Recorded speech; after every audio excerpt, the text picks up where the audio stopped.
지난 23일 이재명 대표가 민주당은 본시 중도 정당이라고 주장을 했습니다. 최근까지 중도 보수 타령을 하더니 어제는 당내 반발을 의식했는지 슬그머니 보수라는 표현을 내려놓았습니다. 민주당이 자신의 정체성을 어떻게 규정하는지는 중요하지 않습니다. 집권 당시 어떤 정치를 했는지가 바로 정체성입니다. 잘못된 좌파 이념에 경도되어 소득 주도 성장, 수요 억제 중심의 부동산 정책을 펼치만은 실패했습니다. 타월 원전 정책으로 대한민국의 중요한 산업 기반을 붕괴시키고 북한과 중국에는 굴종적인 태도로 일관했습니다. 한미동맹도 경시했습니다. 이 세상에 어떠한 중도 보수가 저런 정치를 합니까?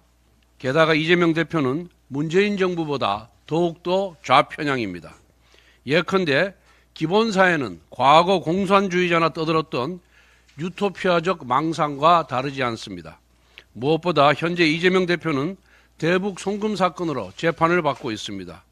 주적인 북한에게 송금을 한 사건이 주범이 중도니 보수니 하며 자기 정체성까지 사칭하고 있습니다.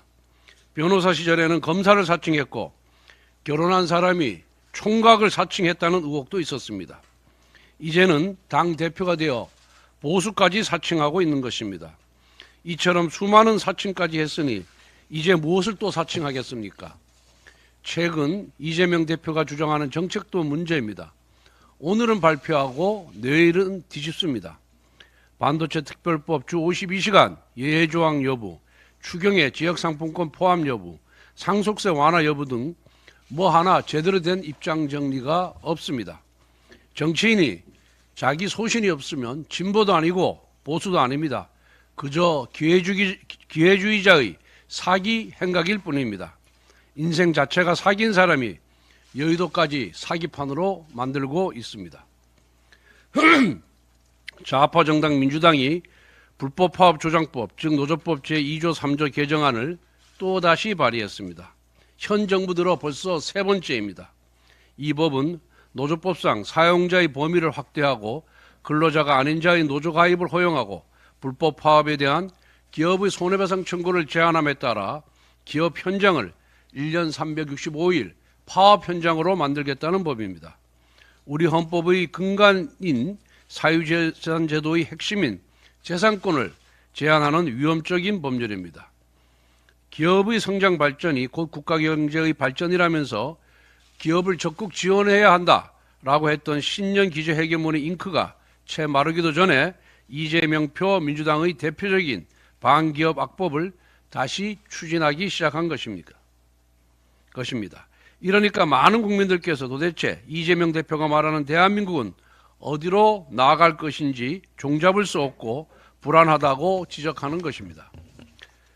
하지만 헷갈릴 필요 없습니다. 이재명이 입이 아닌 이재명의 실천을 보면 답은 간단합니다. 이재명표 민주당은 근본적으로 반기업, 반시장, 반자유 좌파 정당입니다. 이재명표 우클릭은 언제나 말잔치에 불과하지만 이재명표 좌파 정책은 언제나 입법이란 실천으로 뒷받침됩니다.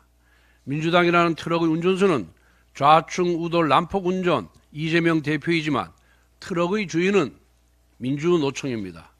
민주노총의 핵심 이익을 거스르는 정책은 추진할 수 없는 당이 민주당입니다. 이재명 대표에게 조언합니다. 온갖 화려한 레토릭을 동원해서 반기업 좌파 본색을 은폐하려 들수록 이재명 대표에 대한 국민들의 불안감만 더욱 커질 뿐입니다. 오락가락한다고 평가한 언론을 탄압한다고 해서 해결될 일이 아닙니다. 이재명 대표를 향한 국민의 불안한 시선을 생각하면 오락가락이라는 평가도 너무 점잖은 표현입니다. 좌충우돌 만취운전이 맞습니다.